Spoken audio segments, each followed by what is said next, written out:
Hello दोस्तों, आप सभी का स्वागत है सुरेंद्र क्लासेस में। आज हम आपके लिए लेकर आए हैं पार्ट्स ऑफ स्पीच यानी शब्द भेद अर्थात शब्द खंड। ठीक है, तो कक्षा 9 और 10 वाले बच्चे काफ़ी दिन से परेशान थे कि सर आप पार्ट्स ऑफ स्पीच नहीं पढ़ा रहे हैं। एक हमारा शिष्य बहुत ही ज़्यादा परेशान था, तो आज हम पार्ट्स ऑफ स्पीच कक्षा 9 और 10 वाले बच्चों के लिए लेकर आए हैं।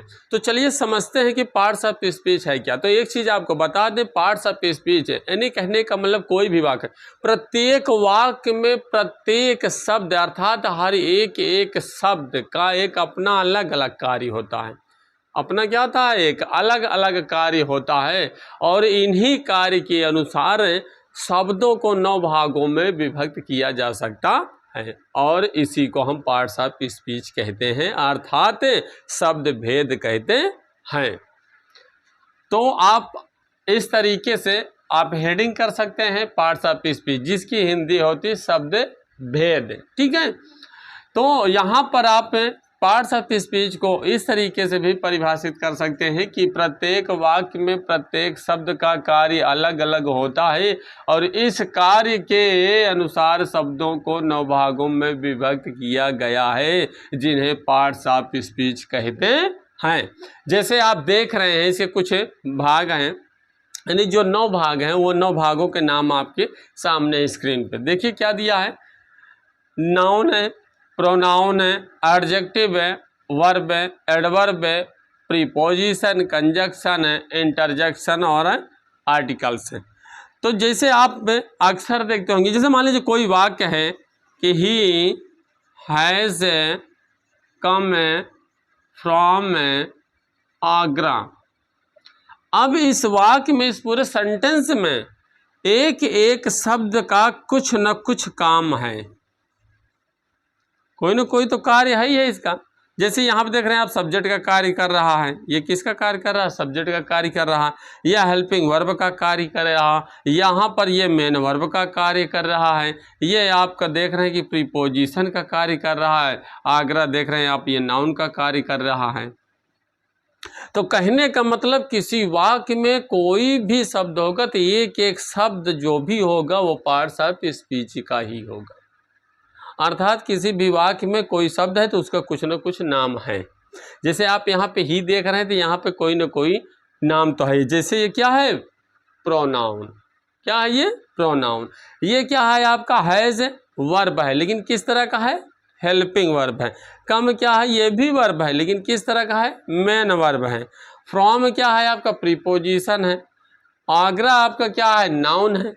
अब ये किस तरह का नाउन है, या फिर ये किस तरीके के प्रीपोजिशन है, या फिर ये किस तरीके के आपके वर्ब हैं, या फिर ये किस तरीके के प्रोनाउन हैं, ये सारे चीज़ें डिटेल्स में पढ़ेंगे। ठीक है, तो चलिए आप हेडिंग करिए नाउन।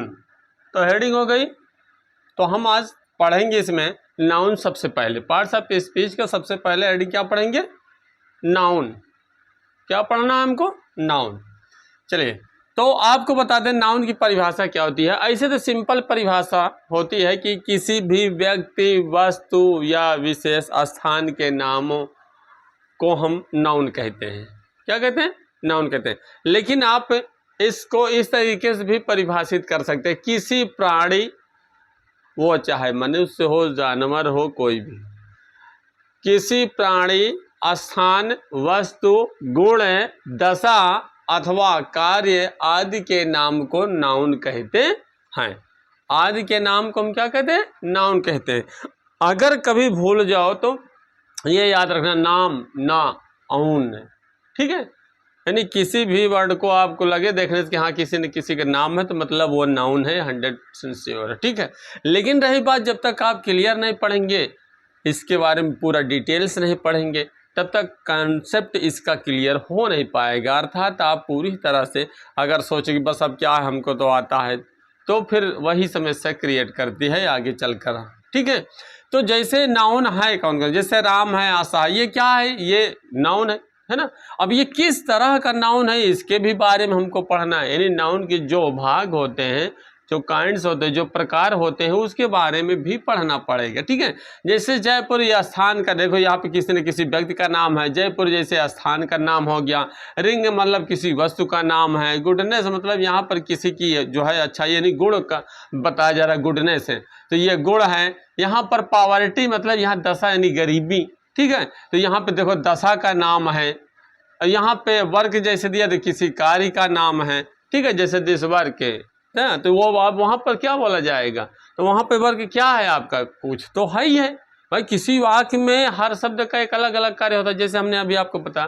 तो जब सबका काम अलग अलग है तो उसका कोई ना कोई नाम भी होगा। ठीक है, तो इस तरीके से ये कार्य का नाम हो गया। जैसे क्लास है तो समूह का नाम हो गया, है ना। अब कौन सा नाउन है पता नहीं, अब पढ़ेंगे तभी तो पता चलेगा, जबकि आपको थोड़ा बहुत पता है तो आप समझ भी सकते हैं। जैसे फिजिक्स है तो यहाँ पे देख लीजिए आप विषय का नाम है। तो कहने का मतलब इसी तरीके से डैट डैश आर, चाहे वो महीनों का नाम हो, दिनों का नाम हो, नदियों का नाम हो, कुछ भी हो, यानी आदि कर दिया गया। इतने ढेर सारे कितने बताएंगे, मतलब किसी भी व्यक्ति या वस्तु या स्थान का नाम आएगा तो वह आपका नाउन कहलाता है। ठीक है, चलिए अब यहाँ पर देखिए नाउन के प्रकार। तो नाउन के अगर देखा जाए तो इसे बेसिकली मैंने मुख्यतः दो ही है, काउंटेबल और अनकाउंटेबल। लेकिन यहाँ पर अगर पूर्णतः देखी जाए तो नाउन, पूर्णतः अगर देखा जाए तो नाउन 5 प्रकार से हमको मिलते हैं। कितने प्रकार से मिलते हैं, 5 प्रकार से। Proper noun, common noun, collective noun, material noun, abstract noun. तो इस तरीके से हमको इसके बारे में भी पढ़ना पड़ेगा। जब तक आप पढ़ेंगे नहीं तब तक आप नहीं समझ पाएंगे। जैसे हमने दे दिया बस ऐसे उदाहरण, ये अब क्या पता क्या है, ये क्या है, क्या पता क्या है, कौन सा नाउन है ना। तो इस तरीके से आप देख पा रहे हैं, जब आप पढ़ेंगे तभी समझ पाएंगे कि कौन सा नाउन है। ठीक है, तो हेडिंग करिए प्रॉपर नाउन यानी व्यक्तिवाचक संज्ञा। तो चलिए देखते हैं कि प्रॉपर नाउन अर्थात व्यक्तिवाचक संज्ञा कहते किसको हैं। तो ऐसे तो आप सिंपल भाषा में ये भी कह सकते हैं कि किसी विशेष व्यक्ति, वस्तु या स्थान के नाम को हम प्रॉपर नाउन कहते हैं। ठीक है, तो बात वही है, सिंपल भाषा में आप इस तरीके किसी विशेष व्यक्ति, वस्तु या स्थान के नाम को हम प्रॉपर नाउन कहते हैं। क्या बोलते हैं, प्रॉपर नाउन। चाहे वो किसी व्यक्ति का नाम हो, चाहे वो किसी स्थान का नाम हो, और वो चाहे किसी विशेष वस्तु का नाम हो। सभी वस्तु की बात नहीं हो रही, विशेष वस्तु का अगर नाम है तो वो क्या कहलाता है, प्रॉपर नाउन। जैसे आप देख रहे हैं कि मोहन, या इसे मोहन सोहन कुछ भी होती है, यहाँ पे आप देख रहे हैं सोहन लिखा है ना। सोहन है, सीता है, रीता है, गीता है, सुरेश है, महेश है, किसी भी व्यक्ति का अगर नाम होगा तो वो प्रॉपर नाउन होता है। जैसे आगरा दिया तो यहाँ पे क्या दिया है, स्थान का नाम है।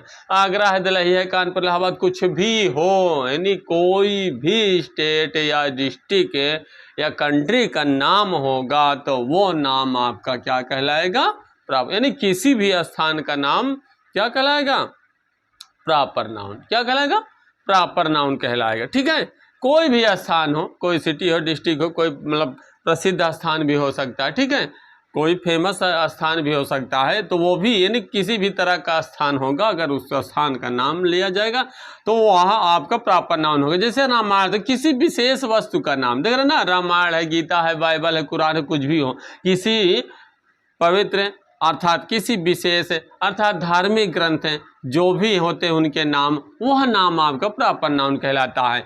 इसी तरीके से दिनों के नाम, महीनों के नाम भी आपके क्या कहलाते हैं, प्रॉपर नाउन।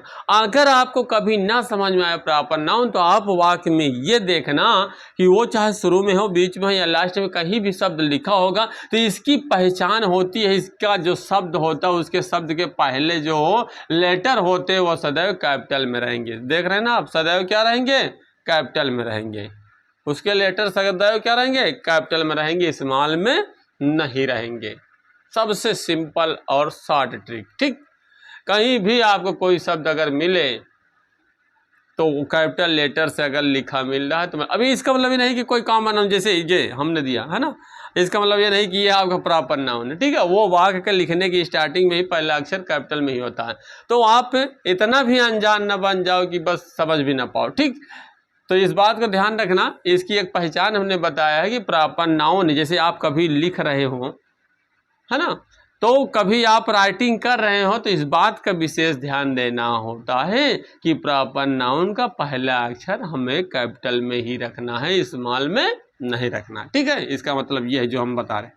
दूसरा अगला क्या दिया है, कॉमन नाउन। क्या है, कॉमन नाउन। तो यहाँ पर हम ये देख पा रहे हैं कि कॉमन नाउन, तो कॉमन नाउन क्या है, तो हमारा ये पहला ये हो गया, दूसरा कॉमन नाउन है। ठीक है, तो कॉमन नाउन का मतलब है जातिवाचक संज्ञा। जातिवाचक संज्ञा, इसकी परिभाषा आप इस तरीके से कर सकते हैं कि किसी विशेष वस्तु या स्थान विशेष व्यक्ति का बोध न करा करके क्या कर दिया जाए, उसकी पूरी जाति का बोध करा दिया जाए। अर्थात कहने का मतलब वह शब्द जो किसी एक विशेष व्यक्ति, वस्तु या स्थान का ज्ञान न कराकर, बोध न कराकर, परिचय न कराकर एक ही जाति की सभी वस्तुओं, एक ही जाति की सभी वस्तुओं या व्यक्तियों का बोध है हो, तो वह शब्द क्या कहलाता है, कॉमन नाउन कहलाता है। जैसे टेबल, तो टेबल का मतलब ये नहीं कि जो आपके पास वही टेबल है, बाकी दूसरे की है वो तो फिर तक वो चौकी है, चारपाई है, नहीं, ऐसी बात नहीं है। तो यहाँ पर जो टेबल शब्द बोला गया, इसका मतलब है कि टेबल, पूरे टेबल जात की बात हो रही है। अभी नहीं कि ये टेबल है वो उसी तरीके का अगर सेम वस्तु है तो वो चेयर, नहीं, ऐसी बात नहीं। जैसे चेयर है तो पूरी चेयर की बात हो रही, चेयर जाति की। बुक है तो पूरे बुक जाति की बात हो रही, बॉय है तो पूरे बॉय जाति की बात हो रही, गर्ल है तो पूरे गर्ल जाति की बात हो रही है। ठीक है, अब यहाँ पे जाति का मतलब नहीं कोई विशेष जाति की बात हो रही है, जैसे वो ये है वो है कुछ भी है। ठीक है, तो इस तरीके से नहीं। ठीक है, नहीं पता लगे कन्फ्यूजन होगा, ये पटेल जी है, यादव जी है, ये ना सरोज जी है, ये पाल जी है, तो इस तरीके से नहीं चाहिए, वो जाति की बात नहीं हो रही है। ठीक है, यहाँ पर इसका मतलब ये किसी भी वर्ड है तो जैसे यहाँ पर देखो गर्ल है तो सिर्फ गर्ल जाति, मैन है तो सिर्फ मैन जाति, ओमैन है सिर्फ ओमैन जाति। ठीक है, जैसे यहाँ पे काऊ है तो काऊ जाति, बफैलो है तो बफैलो जाति, गोट है तो गोट जाति, काइट है तो काइट जाति। यानी इस तरीके का कोई भी अगर आपको शब्द दिखे और शब्द का अर्थ है अर्थात शब्द का बोध अर्थात वह शब्द यह प्रदर्शित करे कि जो शब्द लिखा है इसमें इस पूरी कैटेगरी, यानी कहने लो जैसे चेयर लिखा है तो पूरे चेयर की बात हो रही है। ठीक है, जैसे गर्ल है तो पूरे समस्त गर्ल की बात हो रही है। काऊ है तो इसका मतलब नहीं मेरी गाय तुम्हारी गाय। ठीक है, वो ऐसी बात है, मतलब पूरे काऊ जात की बात हो रही है। जैसे डॉग है पूरे डॉग जात की बात हो रही है ना। तो इस तरीके से आप समझ सकते हैं कि कोई भी शब्द किसी एक विशेष वस्तु या स्थान का बोध न करा करके वो एक ही जाति के सभी वस्तुओं को, एक ही जाति की सभी वस्तुओं का अगर बोध कराता है तो वह शब्द आपका कॉमन नाउन कहलाता है। क्या कहलाता है, कॉमन नाउन कहलाता है। ठीक है, और इसमें ये भी होता है, इसमें सिंगुलर भी होता है, इसमें प्लूरल भी होता है। इसके लिए आपको हम अलग से पढ़ा देंगे या लास्ट में इसके बारे में जानकारी दे देंगे। कुछ ऐसे शब्द होते हैं जिसके लास्ट में यस या यस लग जाने से बहुवचन बनता है। कुछ ऐसे शब्द होता है कि एक ही जगह पर, जैसे यहाँ पे मैन है तो यहाँ पे बहुवचन बनाने के लिए मेन होता है। ये सारी चीज़ें हम आपको लास्ट में ज़रूर बताएंगे। ठीक है, चलिए आगे पढ़ते हैं। कलेक्टिव नाउन यानी समूहवाचक संज्ञा। समूहवाचक संज्ञा का मतलब क्या होता है, किसी झुंड, किसी व्यक्तियों के समुदाय, किसी भी वस्तु का समूह के नाम को हम कलेक्टिव नाउन कहते हैं। यानी चाहे वो व्यक्ति का समुदाय हो, चाहे वस्तुओं का समूह हो, या फिर किसी भी चीज़ का झुंड हो, ग्रुप हो। ठीक है, हम उसे कलेक्टिव नाउन कहते हैं, अर्थात है समूहवाचक। इसका नाम ही है समूहवाचक, मतलब कोई भी चीज़ अगर समूह में होगी तो सीधी सी बात है वो कलेक्टिव नाउन होगा बस। ठीक है, जैसे आप देख रहे हैं क्लास है, तो यहाँ पे क्लास क्या है, एक समूह है। किसका समूह है, छात्रों का समूह है। तो छात्रों का जो समूह है, जैसे क्लास स्टार्ट, क्लास, तो क्लास क्या है या फिर क्लास, तो यहाँ पे छात्रों का समूह। कौन सी क्लास है, जैसे अपने तरीके से समझ सके, जैसे 9th क्लास के बच्चे, 10th क्लास के बच्चे हैं, 12th क्लास के बच्चे हैं, क्लास के बच्चे हैं, समझना ध्यान से, है ना, 11th क्लास के बच्चे। तो जो क्लास शब्द बार बार बोला जा रहा है वो किसका बोला जा रहा है, छात्रों के समूह। क्या, छात्रों के समूह। जैसे फ्लॉक मतलब भेड़ का समूह, तो जो भेड़ियां हैं उनके समूह। ठीक है, और यहाँ पे जैसे आर्मी है तो सैनिकों का समूह, आर्मी मतलब सैनिक। तो यहाँ पर जो आर्मी शब्द है वो क्या है, सैनिकों का समूह है। किसका, सैनिकों। जैसे मान लीजिए यहाँ पे दे दिया एन आर्मी ऑफ है, तो यहाँ आर्मी का मतलब ये नहीं कि आर्मी जो आप देख, आर्मी का मतलब सैनिक। ठीक है, तो यहाँ पे दिया है सोल्जर, समझना। तो यहाँ पे क्या सिपाहियों, ध्यान देना यहाँ पे दिया ना, तो यहाँ पे सोल्जर सिपाहियों का झुंड, तो यहाँ पे देखो आर्मी, तो यहाँ पे इसका मतलब क्या हुआ कि अब यहाँ पे जो हम बोल रहे हैं वो चीज़ नहीं लिखा है, जैसे हमने बोला ना छात्रों का, तो यहाँ पे स्टूडेंट्स नहीं लिखा है, लेकिन आप समझ सकते हैं कि कलेक्टिव नाउन है। जैसे हम यहाँ पे देख रहे हैं, थोड़ा सा लिख के बता देते हैं कि एन आर्मी ऑफ सोल्जर्स, यानी सैनिकों का समूह, सैनिकों का समूह। एक चीज आपको बता दें, ज्यादातर आप देखेंगे कि कलेक्टिव नाउन का जो शब्द होगा वो ए आ आयन लगा के लिखा रहेगा, और इसकी एक खास पहचान है कि इसके बाद आपको ऑफ लगा हुआ मिलेगा। क्या लगा हुआ मिलेगा? ज़्यादातर यानी 99% ऑफ लगा हुआ मिलेगा। तो अगर किसी को कुछ नहीं आता तो एक शॉर्ट ट्रिक याद रखिएगा कि अगर कोई शब्द से पहले ए एन लगा हो और उसके बाद ऑफ लगा हो तो आप समझ जाना कि किसी न किसी का वो समूह है, किसी न किसी का वो समूह है। ठीक है, जिसको नहीं पता है, अगर जिसको आ रहा समझ रहा तो आप ऐसे भी समझ सकते हैं। ठीक है, जिसको बिल्कुल नहीं आ रहा एकदम जीरो लेवल से, उसके लिए एकदम बिल्कुल शॉर्ट तरीका बता रहे हैं, एकदम बिल्कुल बेहतर तरीका। इसका सिर्फ एक ही पहचान है, आप इस तरीके से आप इसको पहचान सकते हैं। ठीक है, आप इस तरीके से पहचान सकते हैं। पूरा तो 100% नहीं कह सकते, लेकिन 99% आप ही मान के चलिए कि इस तरीके से आप कलेक्टिव नाउन को ज़्यादातर देखेंगे। ठीक है, उससे पहले ए आयन लगा होगा और उसके बाद यानी कलेक्टिव नाउन के बाद ऑफ लगा होगा, तब इसके बाद यहाँ पे कुछ न कुछ वर्ड होगा। ठीक, चलिए, तो इसी तरीके से क्राउड है, बंच है, ग्रुप है और रेंज है आदि, ऐसे सारे शब्द कलेक्टिव नाउन के अंतर्गत आते हैं। अगला दिया है मटेरियल नाउन। मटेरियल मतलब पदार्थवाचक संज्ञा।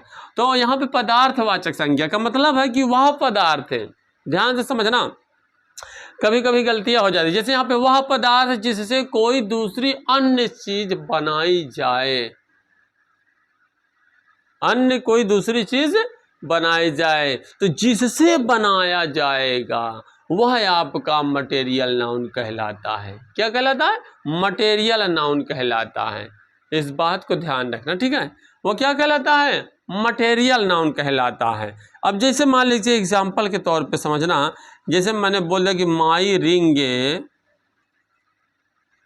इज मेड ऑफ गोल्ड, तो यहाँ पे आप ध्यान देना कि अब लग रहा है रिंग, लग रहा है यार मटेरियल ये भी है क्या, रिंग अंगूठी? नहीं, ध्यान से समझना, ये चीज़ें बिल्कुल नहीं आप गलती करना। ठीक है, तो आप समझ रहे ये है ना, ये बिल्कुल नहीं है। कैसे? क्योंकि इसकी परिभाषा यही है कि वह पदार्थ है जिससे कोई न कोई दूसरी चीज, तो अंगूठी काहे से बनी है? गोल्ड से। तो my ring is made of gold, इसका मतलब जिस चीज से अगर कोई अन्य चीज बनाई गई तो जिससे बनाया गया होगा, जिससे बनाया गया होगा वह आपका शब्द क्या कहलाएगा? वह आपका पदार्थ क्या कहलाएगा? Material noun. और एक चीज और जानकारी के लिए बता दें, अगर किसी भी नाउन से कोई अन्य, समझना, यानी किसी पदार्थ से कोई अन्य चीज बनाई जाती है तो जिससे बनाया जाता है वो तो आपका मटेरियल नाउन हो गया, और जो बनकर तैयार हो गया वो कॉमन नाउन कहलाता है। क्या कहलाता है? कॉमन नाउन कहलाता है। जैसे लकड़ी की कुर्सी, this chair is made of would, लकड़ी की कुर्सी, आयरन की कुर्सी, समझ रहे हो ना? तो अब आप समझ गएंगे कैसे मटेरियल नाउन की पहचान। क्या कहीं भी अगर लिखा होगा तो आप थोड़ा से समझना कि किसी भी, अगर कोई पूछ ले कि यार ये जो देखो दूध से दही बनी, तो दूध है, अब दही भी मटेरियल नाउन लग रहा है, नहीं, तो आप ये मत सोचना मटेरियल क्या है क्या नहीं है, आप ये ध्यान देना। ठीक है, अब वो रासायनिक अपक्रिया है, नहीं तो लगे कि यार वो भी मटेरियल, वो भी मटेरियल। जैसे यहाँ पे देखो वाटर है, अब पानी से बर्फ, समझना ध्यान से, तब लगे कि वो भी मटेरियल, ये भी मटेरियल, नहीं, तो ये मत सोचना, मतलब इतना ज़्यादा डीपली मत डिप्रेशन में जाना। सिर्फ यह ध्यान देना है कि चाहे जिस मटेरियल से, चाहे जो मटेरियल तैयार, हमसे इससे मतलब नहीं है। किसी भी पदार्थ से कोई भी पदार्थ तैयारी से, हमें सिर्फ यह देखना है कि किससे तैयार किया जा रहा। समझ में आई बात है। तो जैसे दिया है गोल्ड, सिल्वर है, कॉपर, स्टोन है, वाटर है, ऑयल और वुड है, ये सारे शब्द ऐसे हैं जो पदार्थवाचक संज्ञा के अंतर्गत आते हैं। ठीक है, यानी कहने का मतलब यह है कि किसी न किसी चीज़ से अगर कोई अन्य चीज़ें तैयार की जाए तो जिस मटेरियल से, जिस पदार्थ से हम कोई चीज़ बनाते हैं तो वह पदार्थ हमारा मटेरियल नाउन कहलाता है। ठीक, चलिए आगे देखते हैं। एब्स्ट्रैक्ट नाउन यानी भाववाचक संज्ञा। तो भाववाचक संज्ञा होती क्या है? तो आपको बता दें, किसी भी वाक्य में कोई भी शब्द हो, ठीक है, अगर किसी शब्द से गुण, दशा या फिर कार्य का बोध होगा तो वह शब्द आपका एब्स्ट्रैक्ट नाउन कहलाता है। जैसे यहाँ पे आप देख रहे हैं, सिंपल सी परिभाषा लिखी है, वह शब्द जिससे किसी गुण, दशा अथवा कार्य का बोध होता है उस शब्द को हम एब्स्ट्रैक्ट नाउन कहते हैं, मतलब उस नाउन को हम एब्स्ट्रैक्ट नाउन कहते हैं। ठीक है, शब्द का मतलब नाउन है, यहाँ पे ना सोचना कि कोई और चीज़ है। ठीक है, तो एब्स्ट्रैक्ट नाउन का मतलब होता है भाववाचक संज्ञा। इसे ना हम छू सकते हैं, ना तो देख सकते हैं, सिर्फ हम फील कर सकते हैं। जैसे किसी के अंदर कोई, किसी भी व्यक्ति के अंदर क्या हो, कोई गुण हो, यानी कोई क्वालिटी हो, कुछ भी, जैसे गुडनेस अच्छाई, ऑनेस्टी ईमानदारी, क्लियरनेस माने चालाकी, है ना, हाइट माने ऊंचाई, तो विजडम माने बुद्धिमत्ता। तो कहने का मतलब ये क्या है, सिर्फ फील कर सकते हैं, यानी अनुभव कर सकते हैं। ठीक है, तो वो इस तरीके से किसी न किसी व्यक्ति के अंदर क्या है, गुण दिखाई देता है। दशा माने किस स्टेट में है। ठीक है, जैसे लाफ्टर यानी हंसी की दशा में है ना। स्लेवरी मतलब पराधीनता, यानी दूसरे के अधीन है, गुलाम है जिसको बोलते हैं। चाइल्डहुड बचपना, युद्ध माने जवानी, तो इसका मतलब ये उसकी दशा है कि इस अवस्था में वो है, यानी हंसी की अवस्था में है, कि बचपना की अवस्था में है, कि जवानी की अवस्था में, डर शादी। कार्य का मतलब एक्शन, एक्शन का मतलब वो कि जैसे दिया है फ्लाइट यानी उड़ान, है ना। मूवमेंट माने गति, मूवमेंट मतलब गति। थेफ्ट मतलब चोरी, रिवेंज माने बदला। तो ये क्या है, कार्य है। तो इस तरीके से जैसे किसी के अंदर बदले की भावना, चोरी की भावना, उड़ान की भावना या फिर गति की भावना, तो इस तरीके से ये सारे शब्द क्या होते हैं, एब्स्ट्रैक्ट नाउन के अंतर्गत आते हैं, अर्थात भाववाचक संज्ञा कहलाते हैं। तो इस तरीके से हमने आज आपको पार्ट्स ऑफ स्पीच का पहला टॉपिक नाउन के बारे में पढ़ाया, और इसके बारे में आपको हमने ये भी बताया कि नाउन के कितने प्रकार होते हैं, और कुछ शब्दों के माध्यम से ये समझाने का प्रयास किया। और हमें आशा है, हमें विश्वास है कि आपको ज़रूर समझ में आया होगा। और आपको बता दें, अगर इससे रिलेटिव कोई भी क्वेश्चन आपको करने में या फिर नाउन पहचानने में आपको समस्या होती कि कौन सा नाउन है, तो आप कमेंट के ज़रिए से आप अपने प्रश्न को सेंड कर सकते हैं। आपका हम उत्तर देने के लिए सदैव तत्पर रहेंगे। आप वीडियो पर अंत तक बने रहें, इसके लिए आपको बहुत बहुत धन्यवाद।